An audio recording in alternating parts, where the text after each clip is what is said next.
So hello, आगे start करते हैं पार्ट 2। और देखो, स्ट्रेस करवा दिया, स्ट्रेन करवा दिया, इसके बाद है मॉड्यूलस ऑफ इलास्टिसिटी। ठीक है, एक टॉपिक है मॉड्यूलस ऑफ इलास्टिसिटी। ठीक है, मॉड्यूलस ऑफ इलास्टिसिटी का क्या मीन है, सुनो ढंग से। देखो, तीन टाइप की हमने स्ट्रेस पढ़े, तीन टाइप की हमने स्ट्रेन पढ़ी। कौन कौन सी?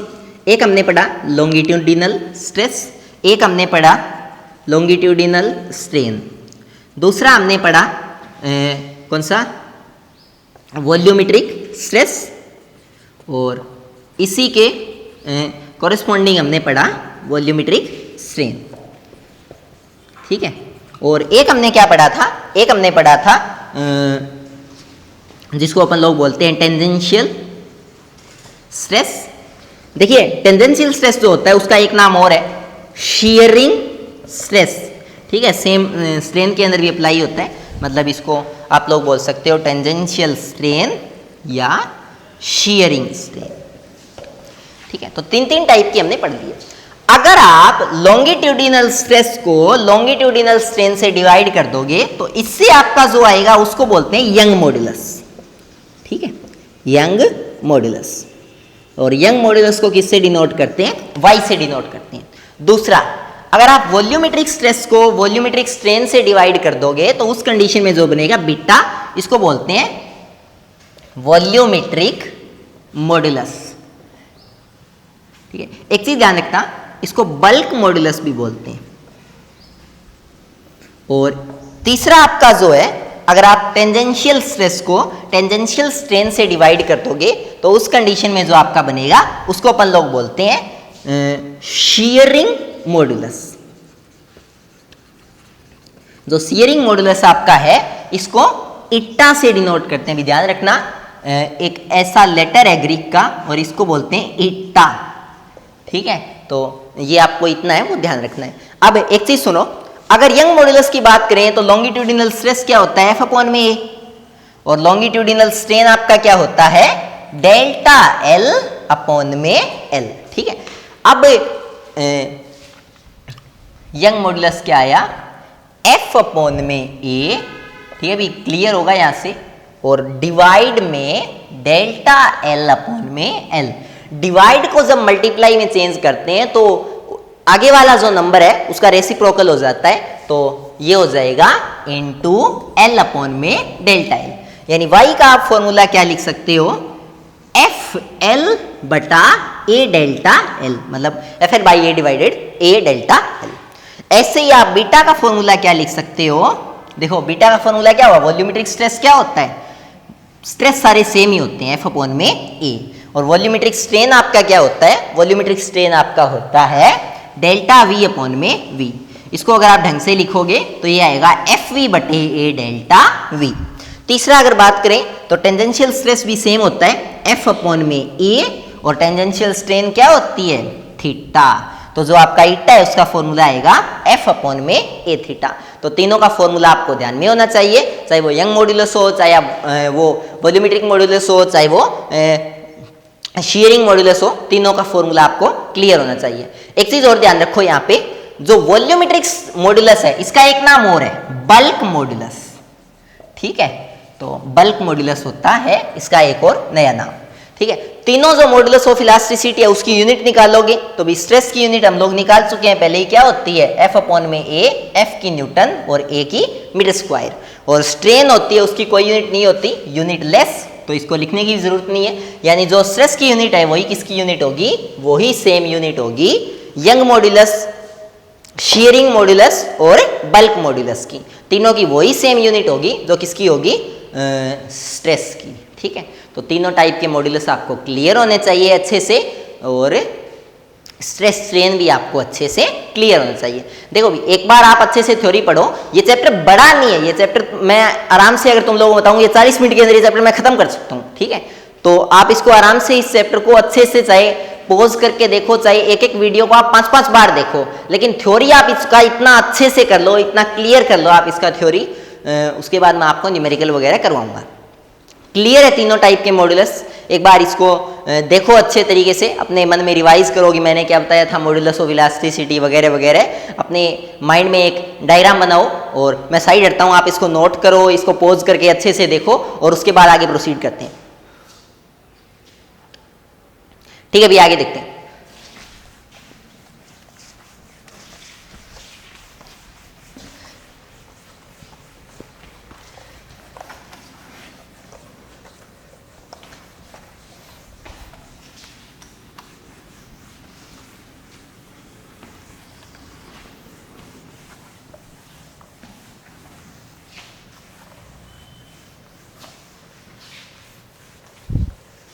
अब देखो, मैं आपको तीन छोटी छोटी डेफिनेशन बताता हूं।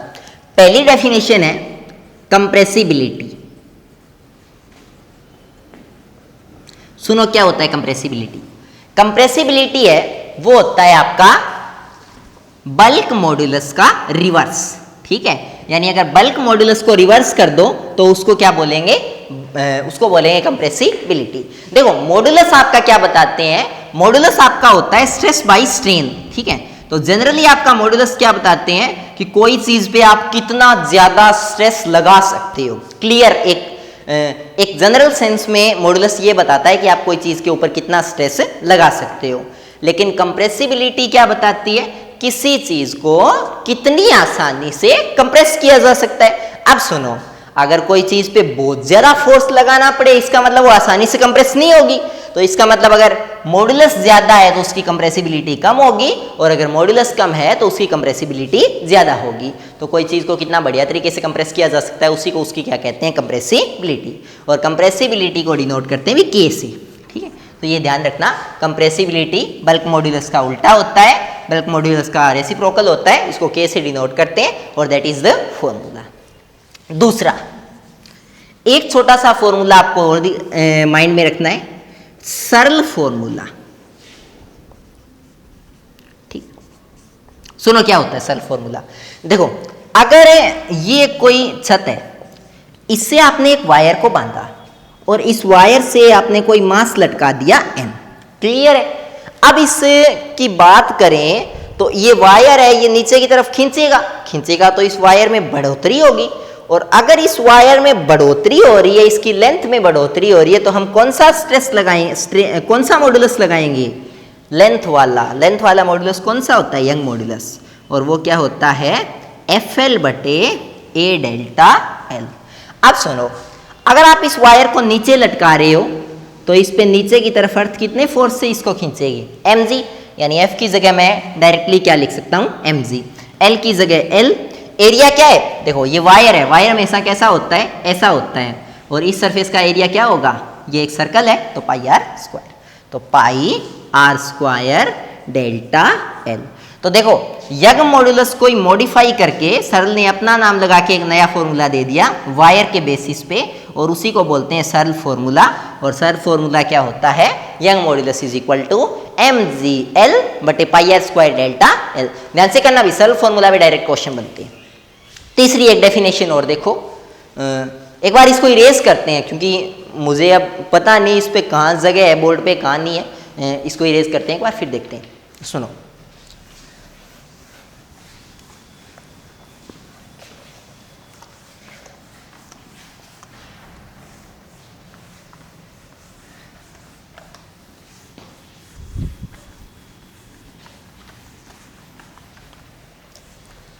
नेक्स्ट करते हैं। एक डेफिनेशन और है, और ये सबसे इंपॉर्टेंट है, मोस्ट इंपॉर्टेंट है, इसको बोलते हैं पॉइजन रेशियो। ध्यान से थोड़ा सा समझना।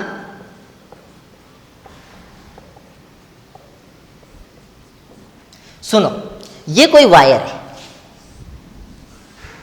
ठीक है, अगर आप इस वायर पे दोनों तरफ से फोर्स लगाओगे तो इस वायर की लेंथ में क्या आएगा, इंक्रीमेंट आएगा।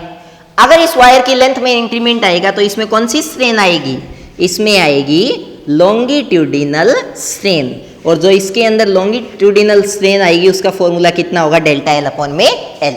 और सीधी सी बात है, अगर आप इस वायर को खींचोगे तो इसकी लेंथ में बढ़ोतरी होगी, तो प्लस का डेल्टा एल अपॉन में एल। एक चीज और सुनो, जब आप किसी वायर को खींचते हो तो आप ये पक्का देखो, डेली लाइफ में ये होता है, देखो आइडियल फिजिक्स में क्या होता है, किसी वायर को अगर खींचते हो तो आइडियली उसकी लेंथ बढ़ती है, लेकिन रियलिटी में क्या होता है, रियलिटी में जब आप किसी वायर को खींचते हो तो उस कंडीशन में वायर की लेंथ तो बढ़ती है लेकिन उसकी विड्थ पहले से उसकी क्या हो जाती है, कम हो जाती है। तो देखो हमें लेंथ तो दिख रही है साफ साफ, हमें साफ साफ दिख रही है कि लॉन्गिट्यूडिनल स्ट्रेन जो आई वो कितनी आई, डेल्टा एल अपॉन में एल, लेकिन एक स्ट्रेन इसमें और आई है और वो हमें दिख नहीं रही है। वो कौन सी स्ट्रेन इसके अंदर आई है, वो स्ट्रेन आई है ये वाली स्ट्रेन, और ये वाली स्ट्रेन जो स्ट्रेन दिखती नहीं है उसको बोलते हैं लेटरल स्ट्रेन। ठीक है भी, ये हमें दिखाई नहीं दे रही है, इसको बोल देंगे लेटरल स्ट्रेन। लेटरल स्ट्रेन में ये वाली लेंथ है ये कम हो रही है और इस वाली लेंथ का क्या नाम है, इस वाली लेंथ का नाम ही विड्थ है, यानी चेंज इन विड्थ और बाय में इनिशियल विड्थ। अब विड्थ बढ़ेगी या कम होगी, तो विड्थ क्या होगी, कम होगी। अब सुनो पॉइसन रेशियो क्या होता है, पॉइसन रेशियो को सिग्मा से डिनोट करते हैं। जैसे ग्रीक का मैंने आपको एक लेटर बताया इटा, वैसे ये एक लेटर और है ग्रीक का, इसको बोलते हैं सिग्मा। ठीक है, ये ध्यान में रखना। और जो सिग्मा आपका होता है वो होता है लेटरल स्ट्रेन बाय में आपका लॉन्गिट्यूडिनल स्ट्रेन। ठीक है, तो ये आपको क्लियर होना चाहिए, इसको कर लेना अच्छे तरीके से। अब अगर मैं बात करूं तो लेटरल स्ट्रेन का फॉर्मूला क्या होगा, लेटरल स्ट्रेन का फॉर्मूला होगा माइनस डेल्टा बी अपॉन में बी, और बाय में आपका लॉन्गिट्यूडिनल स्ट्रेन का फॉर्मूला क्या होगा, डेल्टा एल अपॉन में एल। तो ये फॉर्मूला आपको अच्छे से आना चाहिए। इसी फॉर्मूला को क्या बोलते हैं, पॉइसन रेशियो। पॉइसन रेशियो की अगर यूनिट निकालना चाहो तो ये भी स्ट्रेन है, ये भी स्ट्रेन है, कोई यूनिट क्या होगी, यूनिट लेस। ठीक है, तो ये आपको इतना क्लियर होना चाहिए। ये 3 डेफिनेशन एग्जाम के अंदर बहुत बार पूछते हैं, एक पॉइसन रेशियो, एक आपका सरल फॉर्मूला और एक आपका कंप्रेसिबिलिटी। कर लोगे भी क्लियर। ठीक है, तो ये इतना आपको पता होना चाहिए। ठीक है, इसको इरेज करते हैं। अब एक डेरिवेशन है इस चैप्टर के अंदर, एक ही डेरिवेशन है और वो सुनो ढंग से।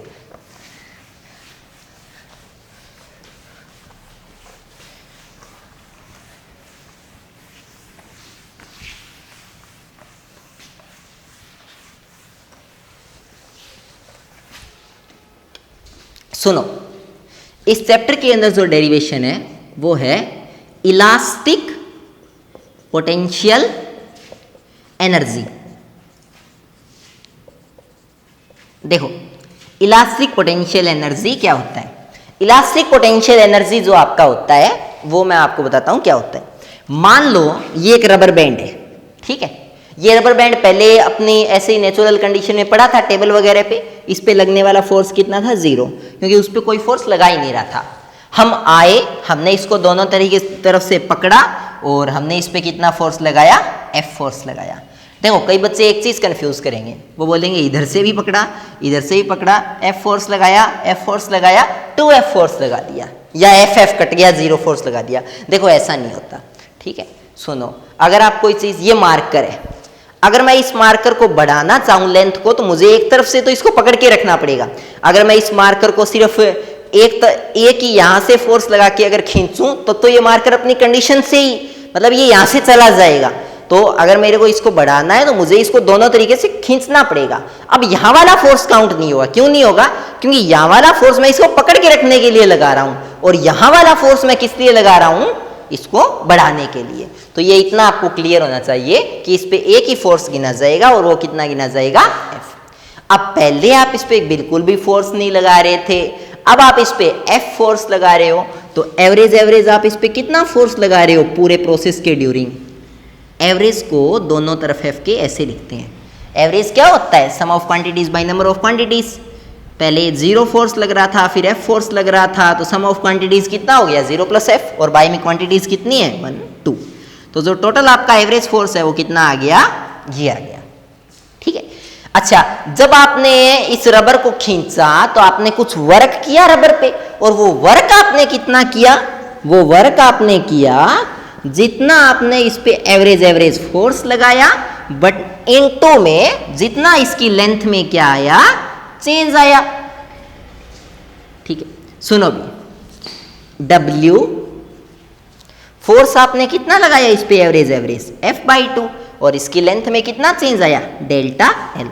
तो आपको ये ध्यान रखना है, यही फॉर्मूला होता है इलास्टिक पोटेंशियल वर्क का, ठीक है। और जब हम वर्क करते हैं वो वर्क किस में कन्वर्ट हो जाता है, एनर्जी में। तो यही फॉर्मूला होता है इलास्टिक पोटेंशियल एनर्जी का। क्या फॉर्मूला होता है वर्क या इलास्टिक पोटेंशियल एनर्जी का, W = 1/2 F डेल्टा। क्लियर है भी। अब आप क्या करो, इसको एरिया से डिवाइड कर दो, एरिया से मल्टीप्लाई कर दो, लेंथ से डिवाइड कर दो, लेंथ से मल्टीप्लाई कर दो। तो 1/2 × में फोर्स अपॉन में एरिया क्या होता है, स्ट्रेस, डेल्टा एल अपॉन में एल क्या होता है, स्ट्रेन, और एरिया इंटू में लेंथ क्या होता है, वॉल्यूम। तो ये फॉर्मूला आपको अच्छे से याद होना चाहिए कि जो कोई भी इलास्टिक चीज को खींचने में हम लोग कितना वर्क करते हैं, 1/2 × में स्ट्रेस, इंटू में स्ट्रेन, इंटू में वॉल्यूम, ठीक है। और ये जो वर्क डन है ये एनर्जी में कन्वर्ट हो जाता है। तो इलास्टिक पोटेंशियल एनर्जी भी कितनी होती है, हाफ इंटू में स्ट्रेस, इंटू में स्ट्रेन, इंटू में वॉल्यूम। तो ये फॉर्मूला आपको अच्छे से क्लियर होना चाहिए। इसको बोलते हैं इलास्टिक पोटेंशियल एनर्जी। अब ये एनर्जी है तो इसको किस में नापा जाएगा, जूल में, और वर्क डन को भी किस में नापते हैं, जूल में। तो ये दोनों चीजें आपको क्लियर होनी चाहिए, ये अच्छे से आपको ये फॉर्मूला आना चाहिए, दैट इज द कॉन्सेप्ट, ठीक है। तो ये इतना आप इसको 2-3 बार देखना, इसको करना, ठीक है। आगे देखते हैं, ठीक है। एक बार रिवाइंड करो, इसको पॉज करके देखो, अपनी नोटबुक में करके देखो, और अब आगे देखते हैं।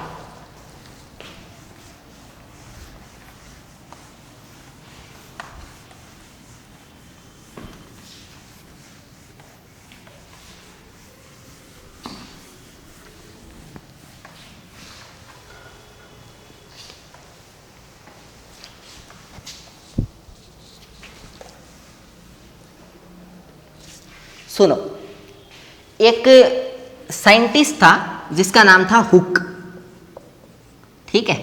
इसने एक रूल दिया था जिसको बोलते हैं हुक्स लॉ। और इसने क्या रूल दिया था, इसने रूल दिया था कि आप कोई चीज पे जितना ज्यादा स्ट्रेस लगाओगे उसके अंदर उतनी ज्यादा क्या आएगी, स्ट्रेन आएगी। बट ये जो आपको स्ट्रेस है ये एक लिमिट में लगाना है भी, और इस लिमिट को क्या बोलते हैं, लिमिट ऑफ इलास्टिसिटी। अगर आप इस लिमिट से बाहर इस पे स्ट्रेस लगाओगे तो फिर ये चीज टूट जाएगी, ठीक है। इस लिमिट के अंदर अगर स्ट्रेस लगाओगे तो जितना ज्यादा आप स्ट्रेस लगाओगे उतनी ज्यादा स्ट्रेन आएगी। मतलब कोई रबर है, उस पर आपने थोड़ा सा स्ट्रेस लगाया, वो इतना सा बढ़ेगा, और ज्यादा लगाओगे और ज्यादा बढ़ेगा, और ज्यादा लगाओगे और ज्यादा स्ट्रेन आएगी। तो जितना ज्यादा स्ट्रेस लगाओगे उतनी ज्यादा इसमें क्या आएगी, स्ट्रेन आएगी। तो स्ट्रेस और स्ट्रेन एक दूसरे के क्या होते हैं, प्रोपोर्शनल होते हैं। और ये रूल किसने दिया था, ये रूल दिया था हुक ने, ठीक है। तो हुक्स लॉ क्या होता है, स्ट्रेस प्रोपोर्शनल टू स्ट्रेन। और ये स्ट्रेस जो आप लगा रहे हो ये आपको किस में लगाना है, लिमिट में लगाना है। अगर लिमिट से ज्यादा लगाओगे तो फिर वो चीज है वो ब्रेक हो जाएगी। अब आप देखो स्ट्रेस इज इक्वल टू, देखो अगर ये प्रोपोर्शनल हटाएंगे तो यहाँ एक कांस्टेंट आएगा, मैं मान लेता हूं E, ठीक है। अब जो ये E कांस्टेंट है इसको बोलते हैं कांस्टेंट ऑफ प्रोपोर्शनैलिटी, प्रोपोर्शनैलिटी, ठीक है। और ये जो कांस्टेंट ऑफ प्रोपोर्शनैलिटी है इसी को बोलते हैं मॉड्यूलस ऑफ इलास्टिसिटी, ठीक है भी। कईयों को तो ये क्लियर दिख भी गया होगा कि ये जो E है ये क्या आएगा, यहाँ से ये आएगा स्ट्रेस अपॉन में स्ट्रेन। और यही फॉर्मूला मैंने आपको बताया था जब मैं आपको क्या करवा रहा था, सारे के सारे मॉड्यूलस ऑफ इलास्टिसिटी। तो ये जो E है ये आपका क्या है, स्ट्रेस अपॉन में स्ट्रेन, और ये E वही E है जो क्या होता है, मॉड्यूलस ऑफ इलास्टिसिटी। अब आगे की कहानी तुम लोगों को पता है, ये 3 टाइप का होता है, गामा, बीटा और तीसरा ईटा, ठीक है। और एक वाला लॉन्गिट्यूडिनल अपॉन में लॉन्गिट्यूडिनल स्ट्रेन दूसरा, ठीक है। कर लेना इसको, आगे देखो, ठीक है भी। तो ये आपको क्लियर होना चाहिए हुक्स लॉ। मैं एक लास्ट टॉपिक करवाता हूं,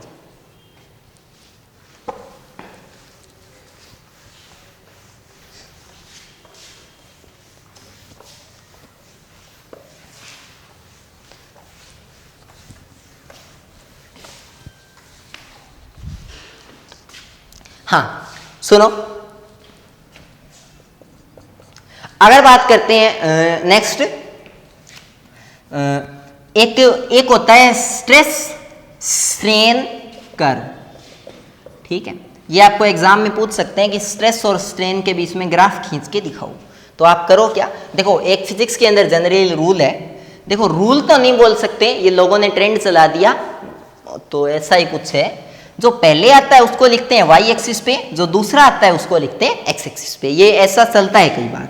तो देखो ये आपने ग्राफ बनाया, पहले स्ट्रेस लिखा जा रहा है तो यहाँ पे आ जाएगा स्ट्रेस, यहाँ पे आ जाएगा स्ट्रेन, और इस पॉइंट को क्या मानते हैं, 0 पॉइंट। अब देखो शुरू में हुक ने क्या बोला था कि कोई भी मान लो, ये देखो मान लो ये कोई रबर का, कोई प्लास्टिक की कोई चीज़ है, ठीक है, कोई रबर या प्लास्टिक की चीज़ है, जब शुरू में आप इस पे स्ट्रेस लगाओगे, इसको खींचोगे, तो जैसे जैसे आप इस पे स्ट्रेस लगाओगे वैसे वैसे इसमें क्या आती जाएगी, स्ट्रेन आती जाएगी। अब एक पॉइंट तक ये स्ट्रेस और स्ट्रेन प्रोपोर्शनल होगी एक दूसरे के, बट एक पॉइंट ऐसा आएगा जिस पे ये रबर मैक्सिमम खींच जाएगा। अगर इससे ज़्यादा अगर आप इस रबर को खींचोगे तो उस कंडीशन में क्या होगा, ये रबर देखो ये आप देखते भी हो कई बार ये आपने नोटिस भी किया होगा, कई बार ये आपने देखा भी होगा कि कोई भी चीज़ है उसको अगर आप लोग बहुत ज़्यादा खींच देते हैं तो वो टूटती तो नहीं, बट वो पहले से लंबी हो जाती है, ठीक है। तो वैसे वाली कंडीशन होगी अगर इस पॉइंट से ऊपर जाएंगे तो ये जो ए पॉइंट है, ये ए पॉइंट वही है जो हुक ने हमें बताया था लिमिट ऑफ इलास्टिसिटी, ठीक है भी। आगे बात करते हैं, अब अगर आप इस रबर को और ज़्यादा बढ़ाओगे तो इस पर स्ट्रेस नहीं बढ़ेगा, बट इसकी लेंथ में थोड़ा थोड़ा परमानेंट चेंज आने लगेगा, लंबी होने लगेगी ये, और स्ट्रेन थोड़ी सी बढ़ जाएगी, ठीक है। लेकिन और इस पॉइंट को बोलते हैं बी पॉइंट, ठीक है। अगर आप, और देखो इस पॉइंट पे आपको क्या मिला, थोड़ा सा प्रॉफिट मिला स्ट्रेन में, और प्रॉफिट को इंग्लिश में क्या बोलते हैं, यील्ड, तो इस पॉइंट को बोलते हैं यील्डिंग पॉइंट। तो ये आपको ध्यान रखना है, ये वाला पॉइंट है, इसको बोलते हैं यील्डिंग पॉइंट। अगर आप इस यील्डिंग पॉइंट से जाओगे तो चीज़ है वो अचानक से ढीली पड़ के टूट जाएगी। तो ये जो सी पॉइंट है इसको बोलते हैं क्लाइमैक्स पॉइंट, इस पे चीज़ बहुत ज़्यादा ढीली पड़ जाती है, और इसके बाद डी पॉइंट है उस पे चीज़ टूट जाती है, रबर वगैरह टूट जाता है, तो इसको बोलते हैं ब्रेकिंग पॉइंट। तो आपको ये क्लियर होना चाहिए, ये ग्राफ आपको खींचते हुए आना चाहिए कि जब भी कोई रबर को या जब भी कोई स्टील के वायर को अगर आप खींचोगे तो शुरू में उसमें स्ट्रेस और स्ट्रेन प्रोपोर्शनल होंगे एक दूसरे के, और एक पॉइंट तक जितना आप स्ट्रेस बढ़ाओगे उतनी स्ट्रेन बढ़ेगी, और उसके बाद ए पॉइंट ऐसा आएगा जिसके बाद अगर आप उसकी स्ट्रेस को बढ़ाओगे तो स्ट्रेस तो नहीं बढ़ेगा लेकिन लेंथ में एक परमानेंट क्या आ जाएगा, चेंज आ जाएगा बी पॉइंट तक। बी पॉइंट के बाद अगर आप और भी बढ़ाना स्टार्ट करोगे तो सी पॉइंट पे आगे चीज़ ढीली पड़ जाएगी और डी पॉइंट पे आके ब्रेक हो जाएगी। तो ये जो कर्व है, ये कर्व मैंने बनाया है किसके लिए, स्टील के वायर के लिए। मैंने रबर का तो एग्जाम्पल दे दिया, स्टील के वायर के लिए। कभी भी स्टील का वायर है उसको मोड़ के देखना, आप शुरू में उसको खींचोगे तो वो खींचा जाएगा लेकिन एक पॉइंट पे वो ढीला पड़ के टूट जाएगा। तो ये वाला कर्व आपको याद रखना है, और इसी के साथ ये चैप्टर कंप्लीट होता है। Bye bye, take care.